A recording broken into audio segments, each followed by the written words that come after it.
I bet you've heard the latest reports, the latest clickbait in the YouTube world when it comes to real estate, right? And they're saying in Phoenix, Arizona, demand is falling. And because demand is falling, the housing market is going to crash. Oh no, run for the storm cellar. In 1923, right? Whatever, they don't have those anymore, right? Oh wait, in Phoenix, Arizona, we don't really have those either. Some places, but they're few and far between.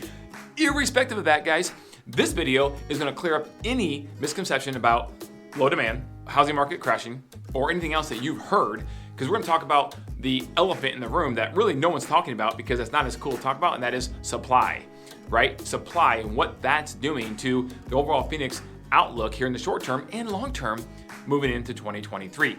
Stay tuned. But if you could first, go ahead and smash that subscribe button, like us, get us out, ring that notification bell. We are putting out videos every single week for your enjoyment, and we're doing YouTube lives as well, where we're really jumping into Phoenix development, the housing market, and all the data analytics in a more in-depth perspective. And that's weekly too as well. So check out our channel, Everything Phoenix, where we discuss everything Phoenix.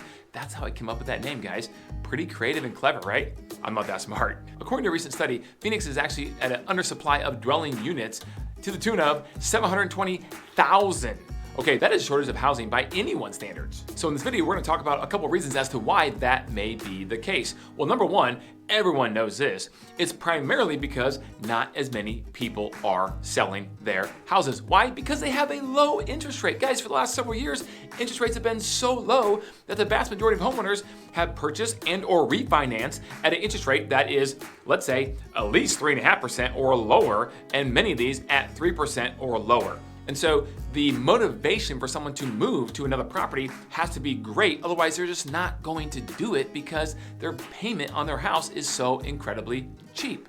Given that with the increase of housing prices is what has increased the affordability index for the city of Phoenix, making it be at 130 currently, whereas the average for a US city is currently at 100. So we're above average on the affordability index when it comes to living in the Phoenix metro area. Now, what we do know is when the rates were on their hike up to well over 7% in quarter four of 2022, there were certain periods of time where the rates would stall out and then increase and stall out and increase. Well, there was a period of time that happened where rates stalled out around 5.5% for the 30-year conforming loan.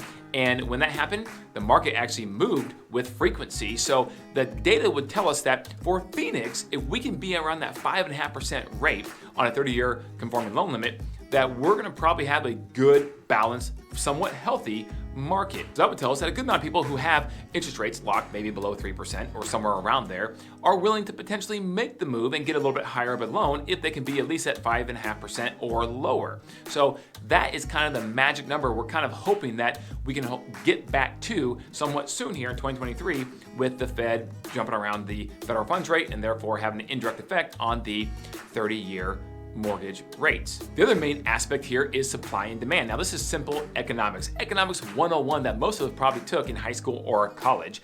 And these are best represented as two things that are lovers that just want to be together. And when they're together, they're in harmony and market is in balance, but that can sometimes rarely happen, especially in Phoenix's housing market, right, over the years. So when they are not together and they are off, one or the other, up or down, that creates imbalances in the market and gives a buyer more leverage or a seller more leverage. So where do we stand right now? Well, the headlines will tell you that demand is just so low, and therefore because demand's so low and no one's buying houses because affordability is up, interest rates are up, that the market's going to crash. But the other component they're not talking about because it's not as sexy as demand is supply. Supply is like boring and right? And so they don't talk about it, but you have to talk about supply to know how demand is going to affect the housing market. And right now, the ugly truth is, so the reason you have these economic crashes, whether it be in the stock market or the housing market or whatever it may be, is you have these imbalances where supply and demand are going opposite of each other and moving that direction. When that happens, you have these crazy good markets where things are flying off the shelf, or these crazy bad markets where everything's crashing, right? Well, in this situation, you have demand going lower and you have supply going even lower. And so that's what's keeping the prices from crashing. You have this demand that typically comes around in the season right now in Phoenix that's just not there. It has increased, which is good, but it's starting to wane a little bit. But you have supply that's getting even worse, therefore holding prices at bay fairly steady. So you can see on this graph that supply and demand are obviously not next to each other, but you can also see that supply and demand are moving in the same direction, which is both going the downward direction, which gives you a good idea of where we currently stand and why prices are continuing to hold or even increase in some neighborhoods or areas of the Phoenix area. And then you can see the Crawford Market Index with the gauges right here. You can see the overall market index is in the green, meaning it is a healthy market. It is a seller's market by data statistics alone. But here's the reason why. Look, demand is low. It's in the red. It's not good. It is low. It is below 80 on this index. But if you go over to supply, it's even worse, even lower. It's down by 40, which is green because low supply with low demand equals a still rather healthy housing market. So two more graphs to show you that are important about supply and demand that I think really tell the story here. As you can see on the screen, this graph, sales per month, you can see that sales are rapidly increasing from where they were just at the end of 2022. However, they are still 25% below last year at this time, and about 44% lower than a year earlier. So even though they're increasing, we're still below where we were. Okay, so what does that mean? There's just flat out less transactions happening because again, most people have a phenomenal mortgage rate they want to try to hold on to at all costs. So the second graph here is the monthly dollar volume graph. As you can see on the screen, but with this graph, you can see that the dollar volume of all real estate sold actually is very equal to where it was in 2020 right before COVID hit. That is interesting because what that basically means is that people are spending roughly the same amount, in fact, slightly a little bit more, on purchasing homes than they were as a collective whole in March of 2020. Now, why is that significant? That's significant because this is telling us that people are spending roughly the same amount, in fact, a little bit more, on purchasing homes as a whole than they were in March of 2020. And based upon this, that makes the market look actually fairly reasonable. So back to unit counts. What also drove the market, a big portion of it, were the iBuyers, right?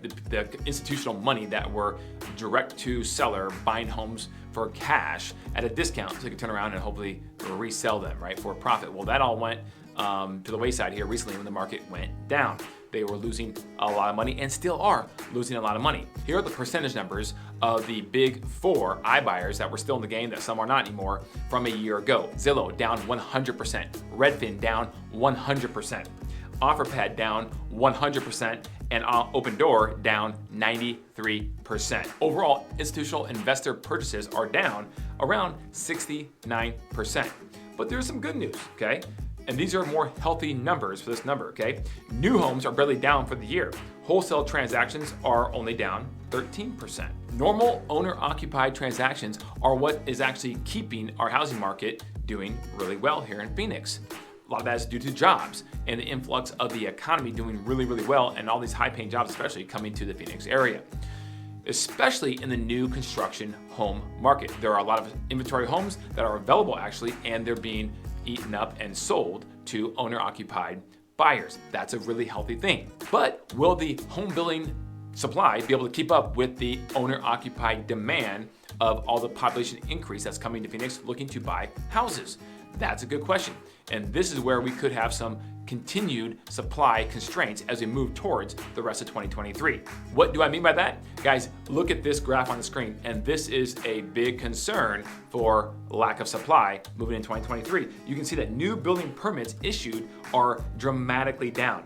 If you look at Arizona as a total, it's down 65% from August 22 to January 23 alone.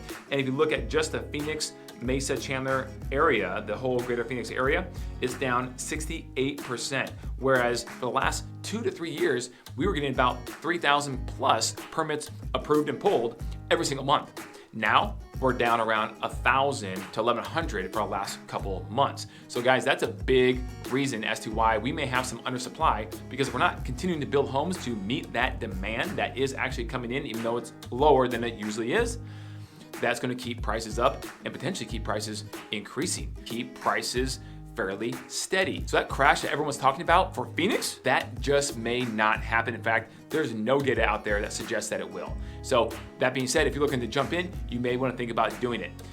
If rates come down, that could be, at this point for Phoenix, maybe a not so great thing, because although it will keep your monthly payment down and actually make it cheaper, which is a great thing, potentially with the lack of supply, it could drive the people who come out of woodworks now to actually buy homes, and they're okay with potentially, selling their house with a low interest rate or maybe keeping it as a rental house. It could drive potentially demand higher, which could potentially keep prices at a increasing rate. So hopefully if that happens, the rate drop will offset any price increase that we have because of a lack of supply, and therefore keep the monthly payment more affordable for more Phoenicians or people looking to move to Phoenix so they can actually have the homeownership American dream. That's the hope, guys. Let us know what you think. Comment below. What do you think about all this? What do you think is going to happen in the short term? I'd love to know your comments. So guys, please feel free to do that. Call us with any questions. We're helping people out all the time. People are moving here to Phoenix in droves, and they are reaching out to us, and we absolutely love educating them on the Phoenix market and helping them get into the right type of property for their needs and family. Give us a call, 480-660-5974, or email at info@cookandassociatesaz.com. And by the way, check us out on our Instagram page. Put out daily content, behind the scenes stuff at Kelly Cook Homes on Instagram. Thanks a lot, guys. We appreciate you. As always, don't forget to call.